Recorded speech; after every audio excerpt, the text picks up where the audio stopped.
You are looking at Julian's pronunciation guide, where we look at how to pronounce better some of the most mispronounced words in the world, like this other curious word. But how do you say what you're looking for today?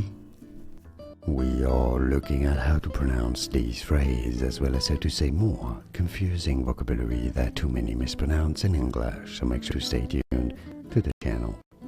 For reference, in French it is said as tableaux vivants, yes, silent X to tableau, although in English this word, the plural, is said as tableaux. Generally you do pronounce the X or as a Z in English, tableaux, but in French, tableaux vivants is how you say it. Here are more videos on how to pronounce more confusing words and names too many mispronounced. Like this video if you found it useful. I appreciate your support. I'll see you soon and thanks for watching.